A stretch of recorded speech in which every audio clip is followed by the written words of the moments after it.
muted. How are you? Good to see you. You and Elizabeth. Good to see you. Yeah, it's a little early here, so I'm just still waking up.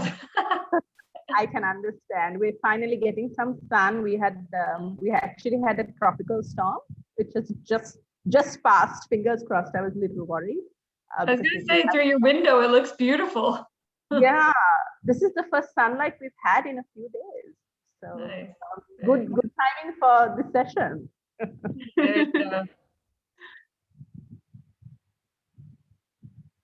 Are you joining lots of ALNF things, Janani? I know it's a packed week. Yeah, it's a bit tiring, but it's good because it covers a lot of important information. And now that companies also want to be more engaged, they want to see what more they can do. Very keen to connect more closely with Global Compact. So I think this comes at an ideal time, I would say. Great. Good. I see it's 6 a.m. so maybe I'll start sharing my slide, and Sam, you're gonna start the webinar and let people in, right? Yep. So everything from I'm about to press broadcast. So everything from this moment on will be live. So if you want to keep your camera on or turn it off, now's the time. Everything from this moment on is going to be live. So starting now.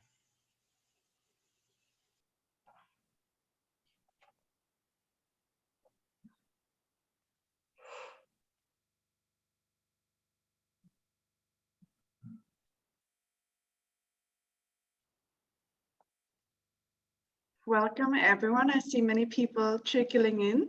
So thank you all so much for joining. I'll give it a few seconds while people join before we get started.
I get started for now, and there might be a few other people joining us and trickling in, but we will also be recording this session, so a recording is also always available afterwards in case you want to rewatch the first few minutes.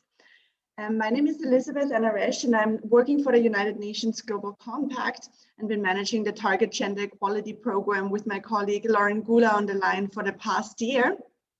So today we really wanted to take the opportunity to share lots of the past outcomes with you, share what the program is all about, and take the time to answer all of your sessions.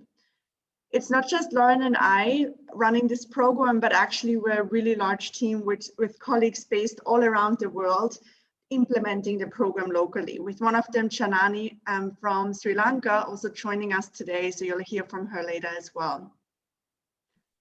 Before I get started, I wanted to quickly run through the agenda, which is pretty straightforward. First, we'll basically run you through what it means to join the Global Compact and what the Global Compact is all about. As I know, many of you on the line might be already very familiar with this as you've been part of the initiative for various years, but we also saw in the registration data that for many of you, it's the first time to attend such a webinar, and you might have keen interest to join the Global Compact as well. So we wanted to make sure you have all the information handy. Then Lauren is going to run you through the rationale behind Target Gender Equality, so why it came about and what really the key messages are. Then I'll take some time to try to anticipate many of your questions with regards to the how, when, and where. the program is taking place and what you need to know. We'll also share some of the initial outcomes from the program's first round from last year that could be of great interest to you. And then after, we'll hear from Janani, from our colleague from Sri Lanka, as well as Sarah from a company that has participated in target gender equality last year, from APP Sinarmas in Indonesia. We'll then turn it over to all of you basically and just answer any questions that come in. We'll make sure to have enough time for that and really answer any question on the line. So really encourage you to use the Q&A tab, use the chat all throughout the session. If you use the chat, maybe make sure to click all panelists and attendees. So really the message goes to everyone. Anyone can see what's on your mind, as the question might be relevant to many. If you really want to just send a question only visible to my speaking colleagues on the line here, you can select the all panelists option or direct a question to a specific person as well. So really encourage you to use it throughout the whole session. And in the case we don't get to a specific question, we'll always get back to you via email afterwards. But before we get started, I wanted to pose a question to you guys with regards to your gender equality journey so far, just to get a bit of a sense of where everyone's at, where everyone is coming from. That's also a question that's in the Target Gender Equality sign-up form, where we always get a huge variety of questions. So the options that you can see here on the screen, and you can already vote for them. So one is that you've been working on gender equality for many years and have a robust strategy in place. The second one is that you've undertaken some activities such as implementing a policy or launching a new program in a specific area, but you've identified the need to scale up your efforts. And the last one is that it's really a new priority for your company. So I'll give it a few seconds before we close this and share the results. And that's also going to inform a little bit the rest of the questions throughout the session and where everyone is at.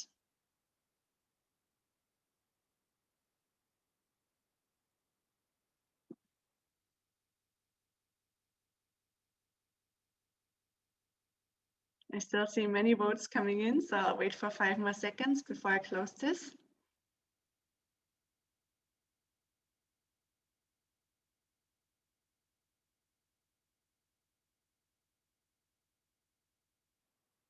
Great, I'll stop the poll now. And you should be able to see the results on your screen, which basically show that 6% of you chose the first answer, that already have a robust gender strategy in place. And the vast majority, so 69%, chose the second one. So really that you've done a few things, but really want to scale up your efforts. But also a quarter of you is saying that, yeah, it's a new priority for you. So that's really great information for us. And thanks so much for voting.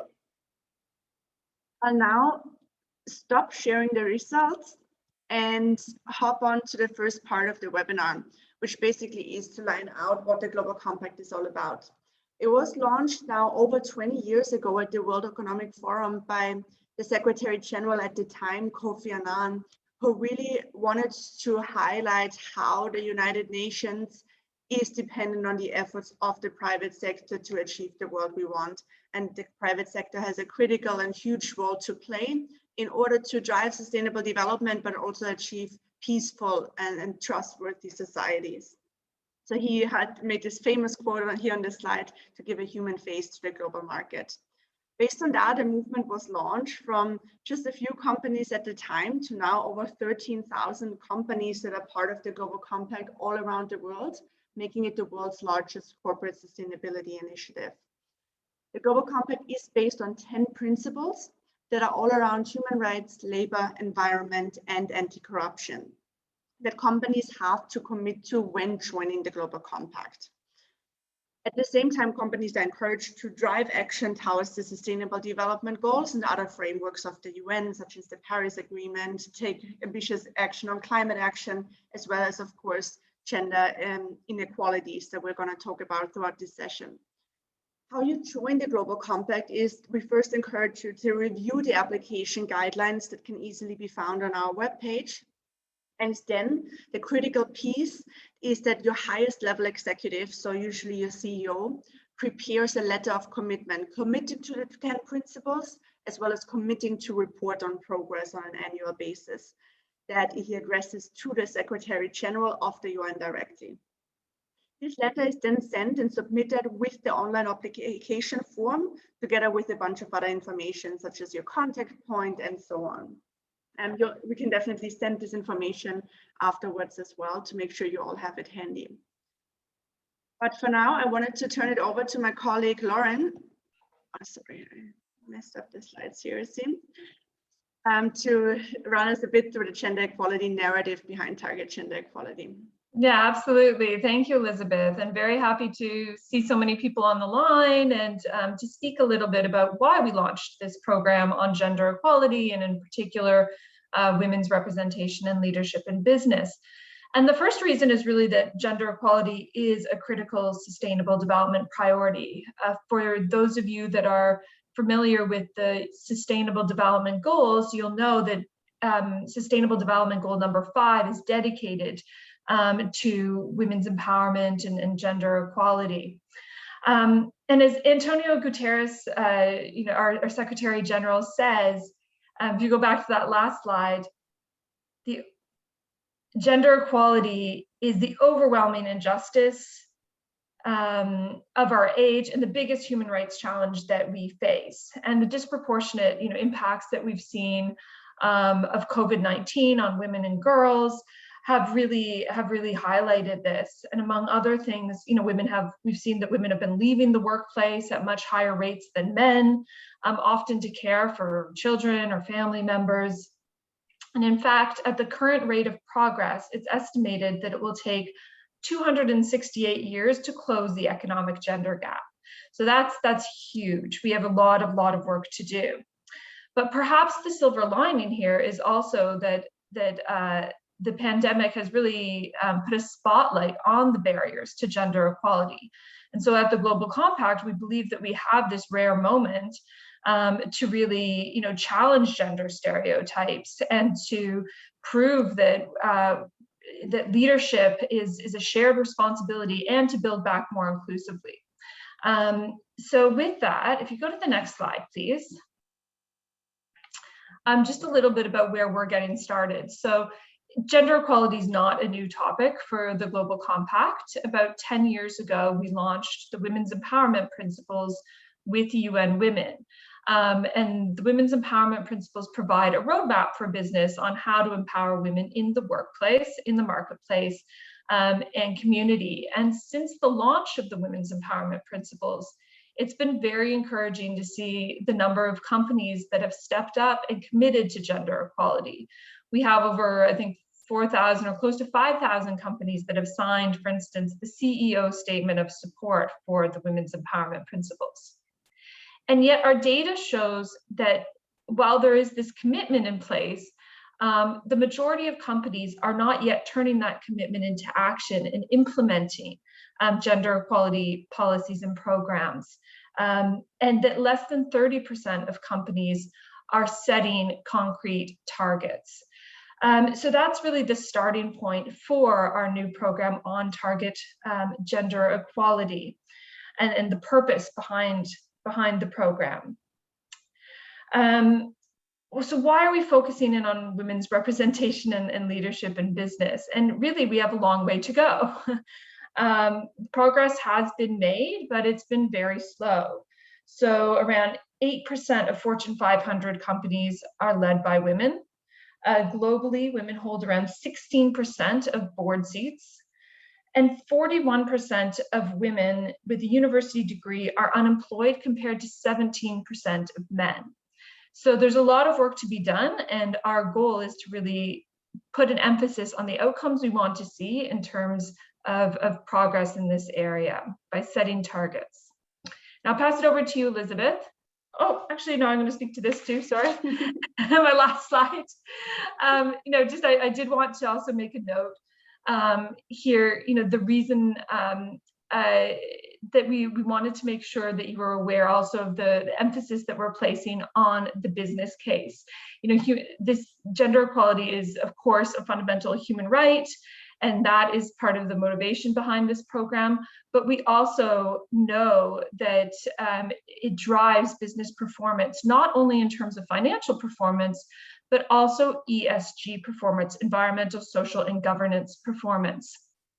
So put another way, by focusing on women's representation and leadership in business, we're not only seeking to advance SDG 5 and gender equality, but we're looking to help Global Compact participants contribute to a range of sustainability priorities by considering who they have at the decision-making table and ensuring that women are represented. And now I will pass it over to you, Elizabeth. Thanks so much, Lauren. I'll now go through the gist of the program and try to be as practical as possible and anticipate some of the questions that are already trickling in. So please keep them coming with the Q&A feature or in the chat directly. So the objective of Target Gender Equality really is to accelerate progress to close the gaps that Lauren outlined and to support companies in setting, but then also meeting ambitious targets for women's representation and leadership. So, sorry, I'm always clicking on hyperlinks here. And here you see on the next slide what the program is all about and how it actually works. So there's 4 core elements to it that participants are guided through throughout the program. It all starts after the sign-up period end with an onboarding webinar where you get to know your fellow colleagues in your country, where you're then instructed to undergo a performance analysis using the WEB's Gender Gap Analysis tool, which is really a tool that assesses your performance across all aspects of gender equality. It is anonymous and confidential, but we will be able to discuss aggregate results of colleagues across your groups and companies across your groups, which also provides you with great insight to make the case internally to your top leadership potentially on why it's really needed to scale up action. After that, you're going through 3 capacity building workshops that we developed together with Catalyst, one of the main leaders in this space. They're focused on first setting targets and defining ambitions. So how do you even go about target setting in the gender equality space? Then strategies for success. So once I have a draft target in mind, what needs to happen in order to get there? How do I prioritize across different opportunities and gaps? And lastly, measuring and communicating progress. So really also focusing on accountability and transparency.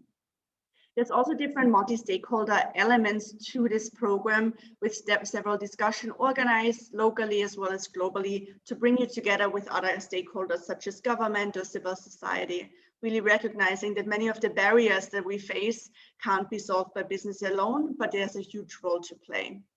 And lastly, the whole program throughout the year is accompanied by different advocacy efforts, whether it's showcasing at different high-level events, a LinkedIn group that we have, a newsletter, and lots of different other campaigns that you can choose to participate in. Here you see all of this again visualized in a bit of a timeline. It's all in boxes mainly because this timeline is illustrative and might vary from country to country with the exact dates. As of course, we want to keep different national holidays in mind. In some countries, we might be using polls to really identify what's the best date and time that works for most of the group members to make sure all of you can participate. The program also ends next March with a large virtual global online event that you can choose to participate in and spread amongst your employees and showcase efforts. And the registration deadline really is at the end of June, but might be extended in some countries, depending on the different local situations, but really encourage you to apply as soon as possible. So what's the time commitment for you? This one's also always a bit tricky to estimate, as you also saw in the initial poll. For some, you already know most of the ins and outs of gender equality, so you might be already familiar with the vast part of the information, but want to zoom in on specific efforts. For others, a lot of this will be new, so you might be able to dedicate a bit more time in order to digest the content properly. We tried to sum it up here on this slide to make it as concrete as possible with regards to you being requested to join the onboarding webinar to get to know everyone and share a little bit about yourself and your company. Then most likely dedicate around 1 working day to complete the WEB's Gender Gap Analysis tool. Depending on where you're sitting in your company, it might take you a little bit more time to gather info from other colleagues as well. Then attend a 1 long session to discuss results of the WEB's tool. as well as the 3 capacity building workshops between October and February, more or less for around 3 hours each. As well as then dedicated additional hours to reflect on the content. We also developed an action planning guide to help you build the red thread from workshop to workshop.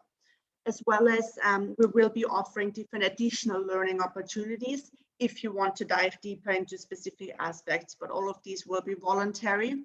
So they won't be anything else added to your workload on a mandatory basis compared to the timeline that I showed before.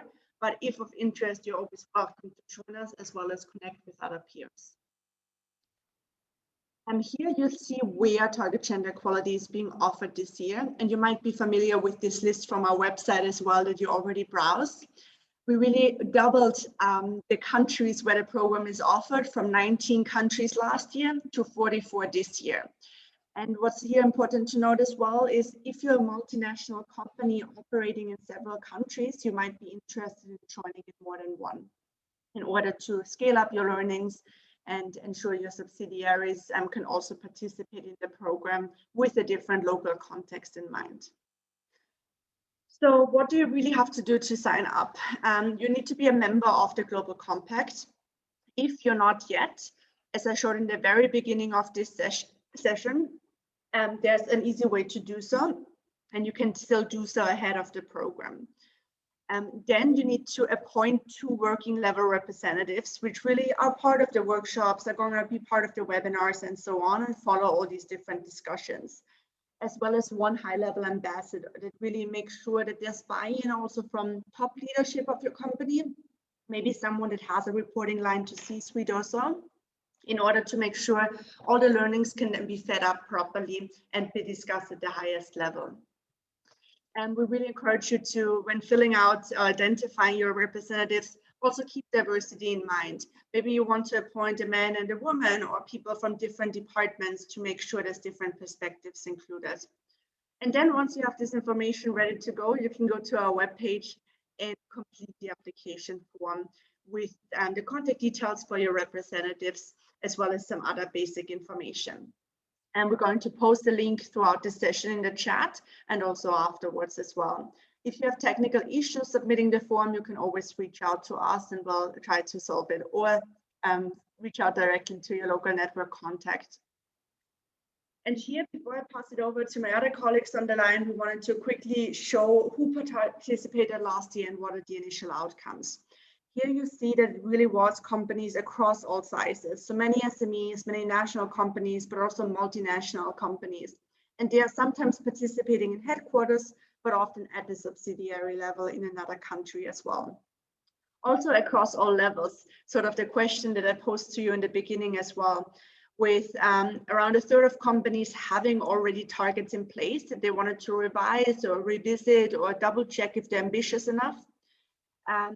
About half of companies having some activities in place, but indicated that they needed to scale up efforts. And a bit less than half of companies already being web signatories before joining the program. So had some form of commitment to gender equality in place. And really companies across all sectors. And here on this slide, I really wanted to guide your attention towards the lower half with regards to initial programmatic outcomes.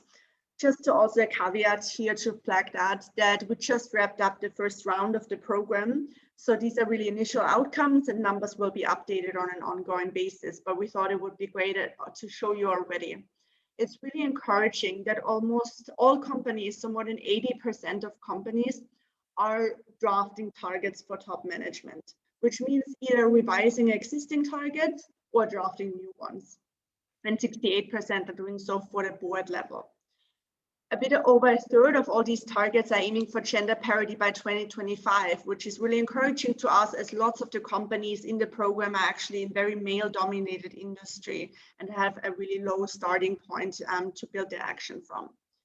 And then the program really, even though we're speaking about women's representation and leadership, is also about planned interventions, policies, and programs. So really about taking a holistic look on what's the different things you should be focusing on in order to meet your targets.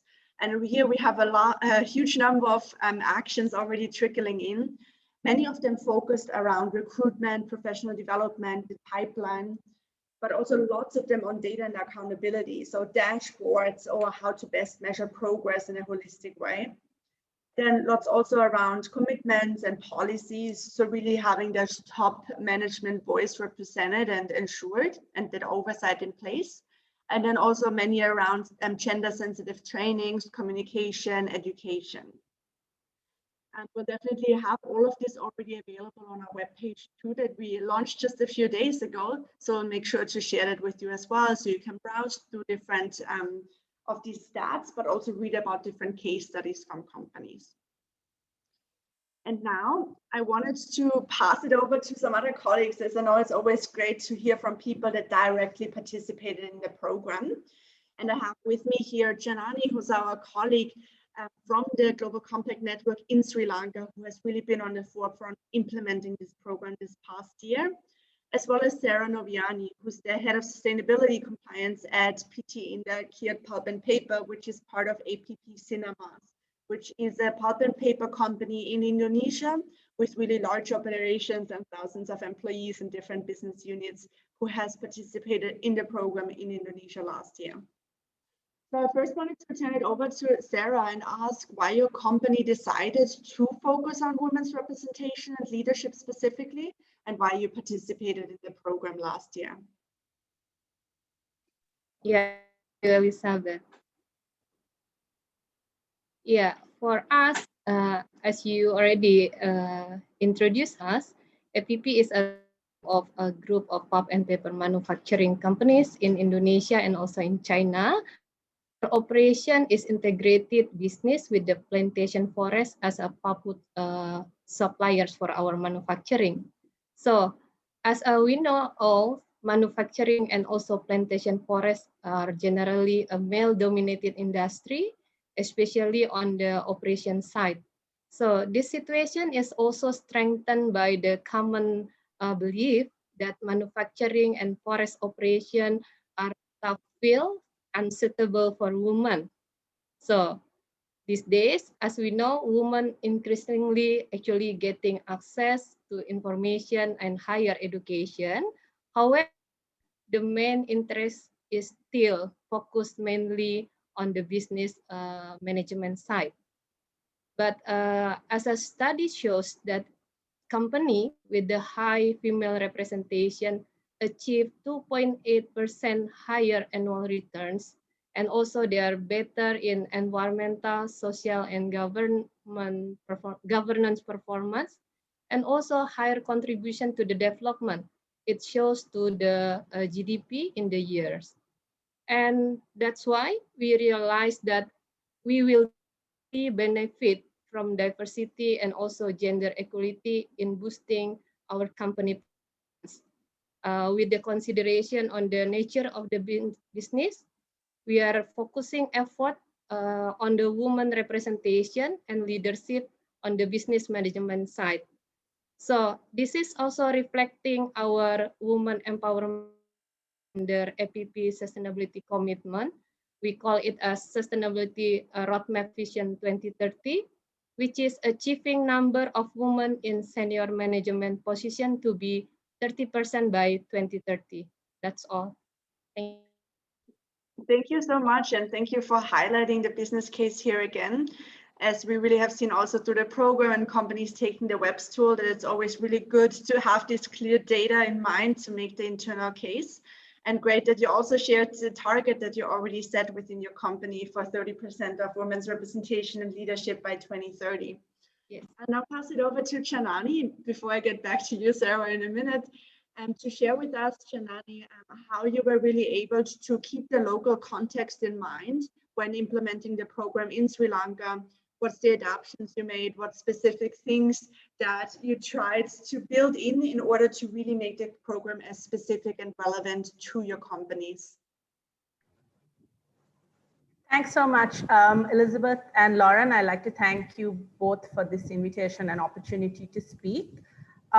So implementing the Target Gender Equality Program in Sri Lanka truly supported companies to confidently set ambitious and realistic corporate targets for gender equality which then goes forward to demonstrate commitment and action to their internal and external stakeholders.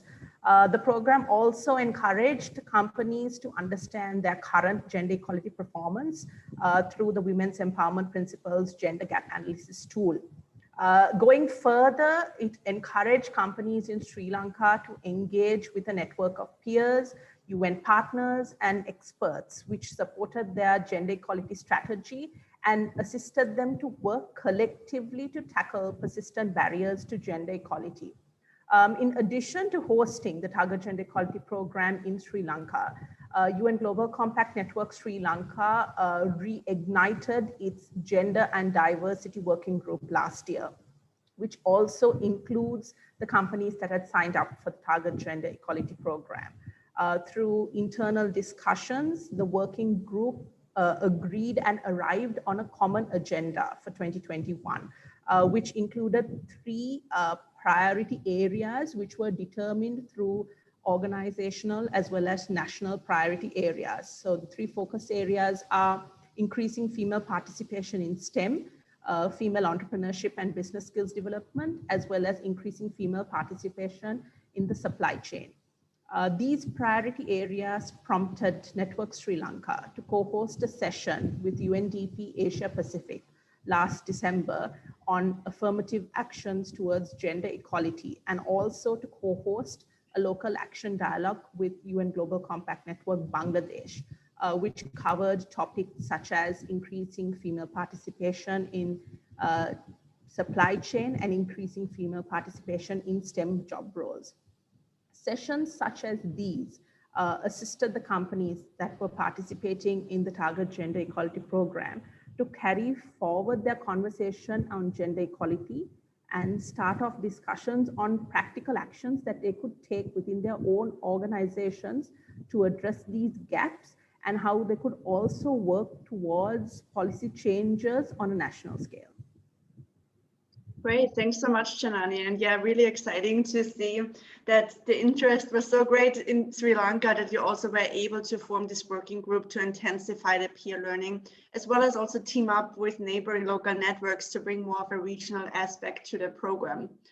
I'll now get back to you, Sarah, to ask you to share a few of your key learnings from the past year with the participants on the line in terms of what you got out of the program, what was the benefits to your companies in your end, and would you recommend the program to other peer companies? Yeah, thank you, Elizabeth. So as a part of the key learning and takeaways from the program, first, by participating and implementing the target gender equality has helped us to better understand our gaps and our potential as a business on how we can improve our gender performance. And also, it has helped us to define a realistic target for our company and develop strategy on how we can achieve the target. And also, by participating in this platform allows us to cross-learn with other partners and experts on building and implementing strategy to achieve our gender equality commitment. And as you know, business need to make a real contribution to the women empowerment agenda, and the target gender equality help us to identify and develop a strategy on how best we can contribute to this global agenda. And also from this program, we learn about diversity target, defining ambition, strategize for success, accountability, measuring, and also communicating the progress. So we are strongly recommend companies to join, participate in this program. Thank you. Thank you so much, Sarah. And of course, always great to hear that the program was beneficial to you and really helped you in just that, in developing your target, but also taking a more holistic look at the women's empowerment and gender. Janani, I know you've been hearing from many companies in your countries. So is there other, for example, key learnings that you can add, as well as other things that you've been hearing that companies are planning to take action on based on the program? Thanks, Elizabeth. I think I'd like to start off with the overall feedback that we received on the program, which was Target Gender Equality Round 1. The overall feedback from the participants was that the program was very useful as well as very practical, as it offered a platform for peer learning and for sharing of best practices, as well as how to overcome barriers in operationalizing gender equality actions and targets within their respective organizations. I'd like to first talk about some of the key challenges on a local level that companies do face when it comes to gender equality. Though many companies do have a high commitment rate to gender equality, implementation as well as measurement and transparency on those actions were at a lower level. While performance on leadership and strategy was stronger, performance on policies and practices when it comes to workplace and community was significantly lower. Another challenge that a lot of the companies faced, 33% of them actually, was that they did not have a standalone policy or commitment embedded in broader corporate policy on non-discrimination and equal opportunity, which specifically address gender diversity in recruitment. Another challenge, and only 33% of companies actually indicated this, that they reported publicly on their total number of women in management and senior leadership levels, as well as offering leadership coaching for specific support for women and mentoring programs for women. Another challenge that I think is quite specific to Sri Lanka is that paternity leave is not recognized legally in Sri Lanka. So offering that paternity leave is subjective to organizations. And here I'd like to highlight two of our TGE round one companies who are MAS Holdings and Unilever Sri Lanka, which offer, both of them who offer paternity leave for their employees beyond the legal framework, which puts forward a good practice for other companies to follow. Another challenge for a lot of the companies is the inability to offer sufficient support after maternity leave for women to return to the workforce, as well as quality child support facilities availability both at home and at the workplace. Again, on a national scale and legally, this is not supported. I would say the strongest key learning for companies from the TGE program is that each company must recognize that they are at different stages of their gender equality journey, and they do bring different strengths to the table during the workshops. It is important to offer a platform for each company to talk about what they got right, mistakes they made along the way, and what works for them in gender equality in terms of training, mentorship, and sponsorship, so that other companies can learn from them. I would like to say that cooperation and collaboration are key to furthering your gender equality strategy. Thanks, Elizabeth.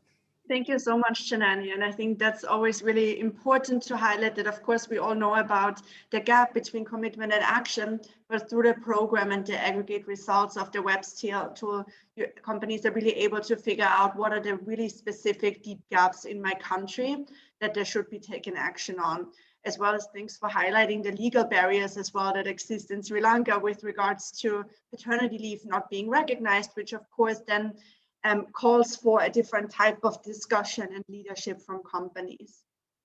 We now have a bit over 20 minutes left, so I really wanted to keep it practical and start answering many of the questions that come in. On this slide here, I've anticipated a few of them, and also thanks for Sarah and Janani again for already chiming in with all of your different experiences. And feel free to keep engaging in the chat, but if you have to drop off, we really thank you for your sharing of experiences and participation in this webinar. Yeah, just to go through the ones on the slide quickly before I answer the ones that I see trickling in on the chat in the Q&A box. And there is generally no fee to participate in target gender equality, but there's a few countries that do charge a nominal fee. Those are really just a handful of countries, and you can consult with your Global Compact Network lead in your country in order to confirm. But for example, in Indonesia, Sri Lanka, the networks that were highlighted here during the call, there is no fee to participate. The initiative is equally relevant for SMEs as well as for multinational companies. And as a multinational companies, you might want to consider joining in multiple countries through your subsidiaries. The women's empowerment principles have been mentioned quite a bit throughout this webinar, but you're not officially required to sign them before joining the program or during the program. We'll share lots of information on how to do so and encourage you to also make that commitment, but you're not generally required to. Similarly to publicly sharing a specific target. We're of course really excited by companies like APP here on the line who already have are able to share a specific target, such as what she just outlined with regards to 30% of women's representation and leadership by 2030. But we do understand that many companies are at different starting points, and for many, the journey in order to even nail down what the target is and confirming it with their board and so on will take a lot longer.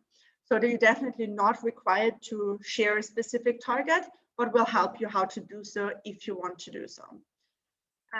The WEBS tool that we also mentioned that is used at the very beginning of the program to analyze your performance is truly confidential and anonymous, which means that we, even on the back end, will never be able to see your specific answers from your individual company.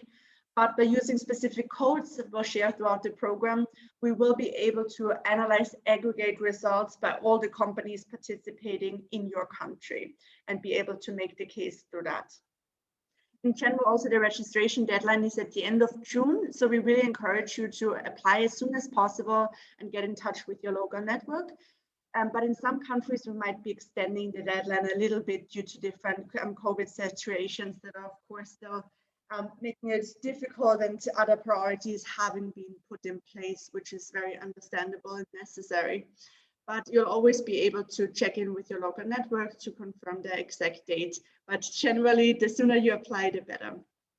I'll start going through a few questions on the line here, and please feel free to keep them coming, and none of them are out of context. Anything is, are you able to basically ask anything around all different aspects here? One question in the chat is around whether we have a plan to offer target gender equality in France.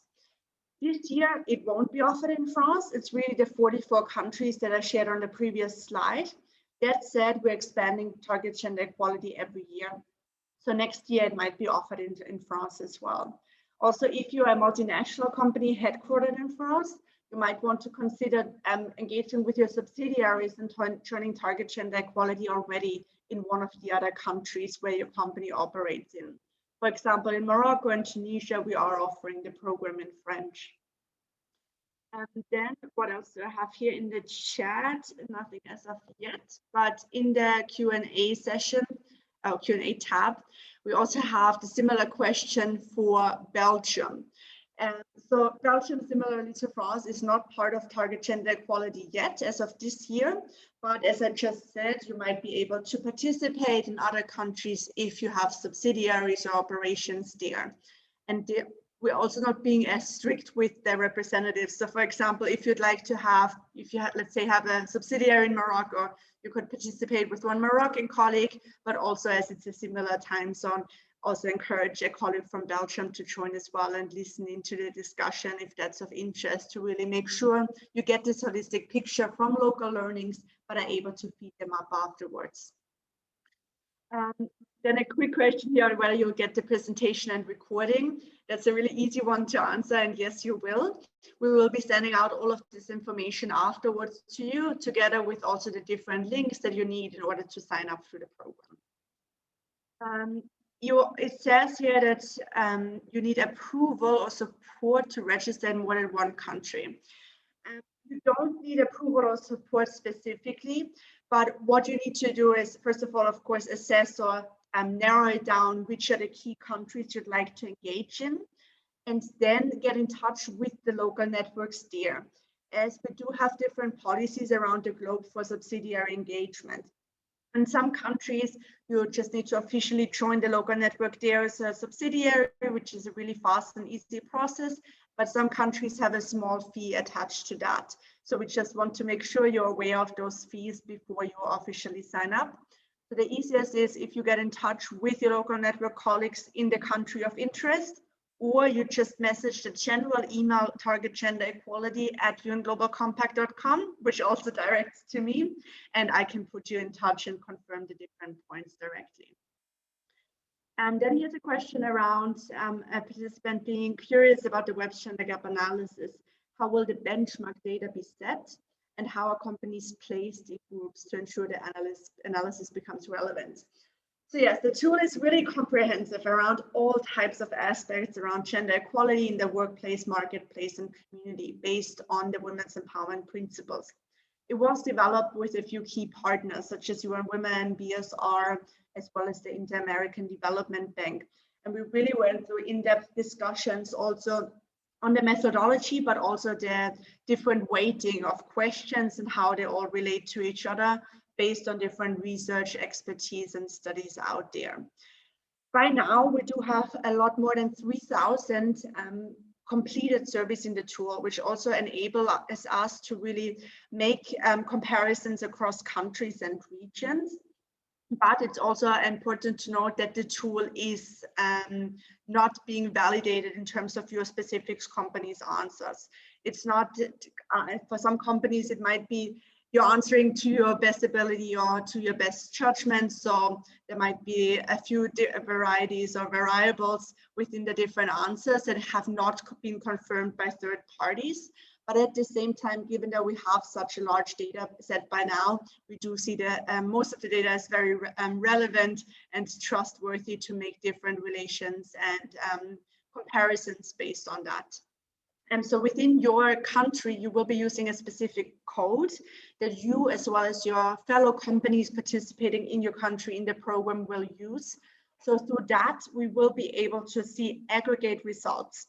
We'll see them across all different questions and answers that you put in there, but we'll be analyzing from our end what are really the trends that seem to stand out the most, that seem to be maybe a bit off compared to other countries in your region, or that really seem to be really providing huge gaps and therefore huge opportunities to take action on.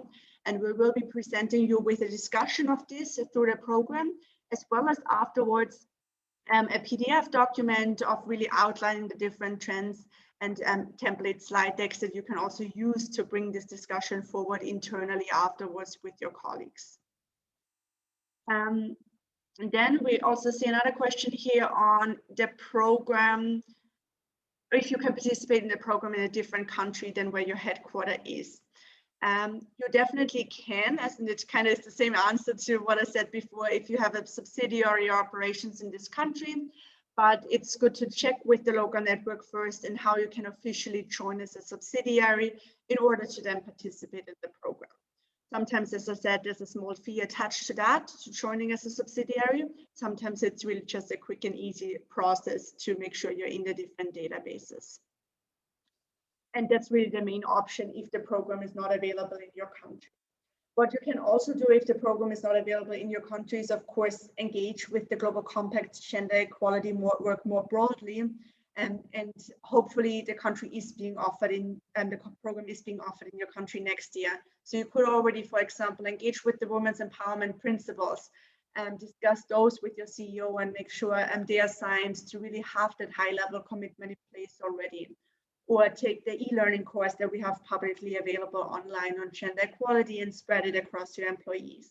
We'll also have a few academy sessions this year that will be publicly available and can give you a bit of a glimpse into the program, so to say. But also feel free to reach out to us to let us know which country it is, so we can share that interest with the network colleagues there to really encourage them to offer the program next year, which would be starting next March.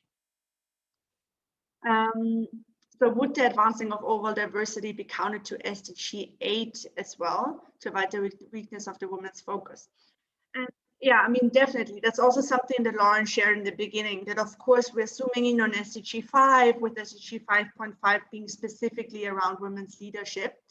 But at the same time, it has trickling effects on so many other aspects of the Sustainable Development Goals and drives action towards those and implementation as well.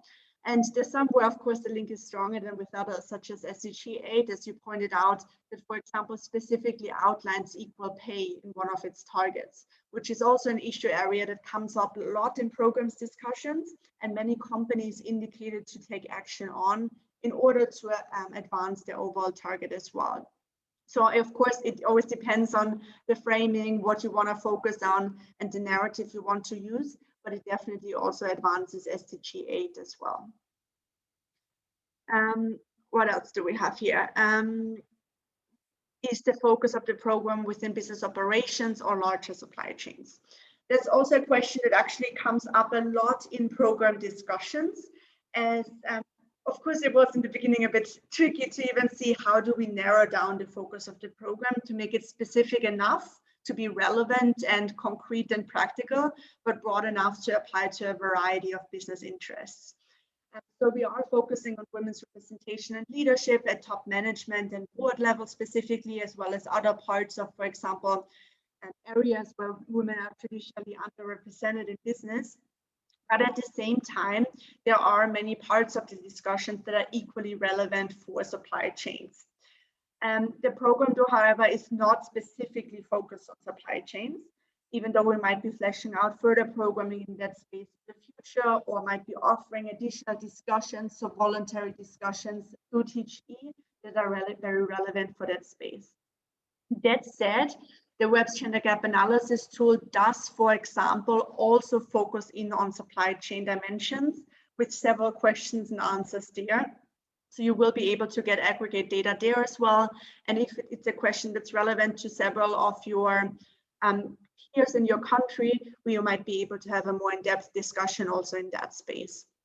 And that also said, there are companies that don't only set targets for women's leadership within their headquarters, but at the same time for subsidiaries, for other parts of their operations, and also encourage businesses in their supply chains to do so as well. So that might be another angle. Here's another question from someone working as an engineer. And talking about the challenges given the working conditions, like access to bathrooms, for instance. How is the Global Compact helping companies to understand the connections between their targets and policies and practices that gate those targets? That's really one part where truly the Web's Gender Gap Analysis tool comes in first to help you have the very holistic picture. For example, the tool does actually ask about access to bathroom and sanitation facilities in one of its questions and a broader picture around women's health. So if, for example, you're performing poorly in that area and the tool really outlines where you're doing well and where not so much, you might be able to see that that's a specific part to take increased action on. The program, though, as I said, even though we're talking about targets, and especially the first workshop goes into depth on how to do that and how to go about setting your target, the second workshop really unpacks different strategies and different parts of your business. So, for example, sexual harassment, mentorship, childcare, all these different issue areas that might seem like different areas, but actually are very deeply interlinked and connected to your ability in order to meet your targets. So we will be trying to take a holistic look and encourage you as companies to take a holistic look as well. Here we see we'd like to explore the possibility of establishing regulations beyond the local legal framework. Does this program support us how to do so? Yes. As you saw from the stats before, there's quite a lot of multinational companies participating in the program that are really using this program to not only think about a specific country, but come up with actions that are more overarching. Also from the actions that I shared on the slide before, we actually did see some come in that, for example, companies saying they are going to set a new global policy on flexibility or parental leave, which is really encouraging. What we're also going to do this year as more of a voluntary opportunity is having additional discussions focused specifically on SMEs, as well as some specifically focused on multinational companies to deepen that discussion. How do you go about headquarter versus local operations? To which things can you make global? Where do you have to really take local different realities and legislation in mind to make sure to have that relevant discussion too? Then here we have a question around collective advocacy and what we have in mind at this stage. So of course, we always think it's better to join forces and make sure our narrative is spread across all different channels. So we also actually have a global coalition that we formed in order to support target gender equality, which is a group of over 30 organizations from UN, government, as well as many civil society actors that also all have lots of expertise on gender equality and support our programming, as well as we connect with them on a regular basis to make sure our messaging is aligned with theirs and we can join forces to spread the word. We also throughout the program connecting you with several of these organizations to learn from them and see where there's other opportunities for you to contribute also to their work and additional aspects of gender equality. And with regards to advocacy specifically, we do have, of course, many different social media channels that we use, as well as many different events where we try to share our messaging and showcase different progress and case studies, as well as Janani also outlined before, action dialogues locally, for example, where you are brought together with different stakeholders locally and discuss specific barriers to progress within the country, where we really hope business can also advocate for change and showcase their leadership. That says there's also different communications campaigns always coming out from the UN Global Compact, especially ahead of International Women's Day and these different key dates to keep in mind. So we also will share different opportunities with you on how to get engaged, which material you can use, or also maybe discuss within your country specifically if there's an additional effort you want to take, such as Janani was also saying, they created an additional working group with TGE participants to really spread the word further and raise the awareness beyond the peers in the TGE group, but reach a broader mass. Here we have another question on a regional company with 2,000 employees. And you need some good arguments before you are allowed to participate, so to say. So, I mean, always let us know if you have specific additional questions or material that you think could be helpful in order to make the case to your leadership. As I said, we do have these different impact numbers now available on our webpage, as well as testimonials and case studies from companies from the past round. So we'll send the link through and hope you can use that to make the case to participate, but always let us know if there's more questions or specific things we can help you with our material as well. Then how time demanding is the program for the company ambassador? And that's also a bit up to your discretion, so to say, as in we are asking for a company ambassador to get engaged in the first place to make sure someone at a higher level is aware of the program. However, then their ambassador can choose a little bit to which extent he or she wants to get engaged in. For example, we do invite them to more of the high-level events, such as the action dialogues with governments or so, to have a more high-level representative of your company there. But we'll also offer different voluntary opportunities for them to engage further if they want to this year. So for example, they might be the ones to take the Web Stool discussion forward internally with your company, if you're interested in doing so. There's also some ambassadors that actually join some of the daily activities of the workshops too, just because they want to be really in-depth involved. But in general, the basic commitment is really to sign up to make sure that high-level communication line is there, and then join the high-level event that's organized rather towards the end of the program, locally as well as globally. So apart from that, there's no mandatory time commitment for the ambassador, but we really hope that he or she is able to get involved more and that that interest exists. Here, if a multinational joins, will data from its locations not part of the list be used for the analysis? That's a great question, as multinational companies can actually choose to use an additional code in order to get information from their subsidiaries and local operations to get an even more holistic picture of your analysis for the Web's Gender Gap Analysis tool. However, how we did it last year is that for the aggregate results that we present and discuss with the group, we always just use the headquarter data and none of the subsidiary data. However, that's something that's up for discussion within the group as well. If there's many multinational companies in a specific group and you decide that you might want to have both pictures, we would be able to pull that data as well. What else do we have here? What are the additional benefits of joining versus committing to the Women's Empowerment Principles? That's a great question. So the Women's Empowerment Principles are really that overarching framework guiding business action towards gender equality, starting with the CEO level commitment, so signing those Women's Empowerment Principles. So it's really the commitment piece that's in place by you signing those. It's signaling to your community that you're committed to gender equality and willing to take action on. However, Target Gender Equality sort of implements the Women's Empowerment Principles. So it really helps you understand what's needed to actually, now that I have this commitment in place, make it happen and make sure I'm actually walking the talk.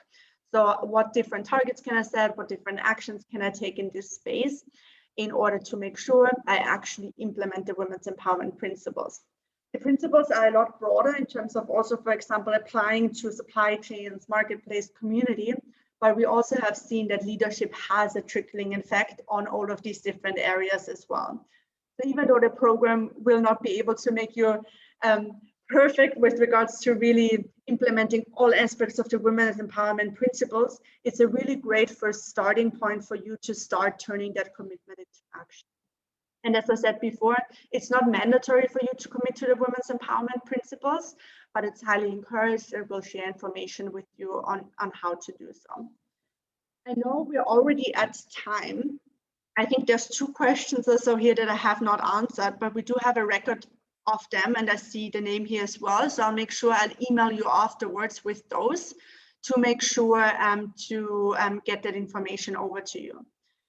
Here on the last slide, again, you have the link on how to sign up, as well as where to direct further questions to this email address, which I'll try to answer as soon as possible. And my colleagues also pasted it in the chat. I just wanted to say huge thanks to all of you for joining, as well as to Janani, Lauren, and Sarah for sharing their experiences as well. And I really hope to be able to engage a lot further with you throughout this next year and see you in the program. Thank you so much and have a great rest of the day, everyone. Thank you. Thank you, everyone. It was a pleasure. Thank you, Lauren. Thank you. Thank you. Thank you very much. Thanks, Bye, Elizabeth. everybody.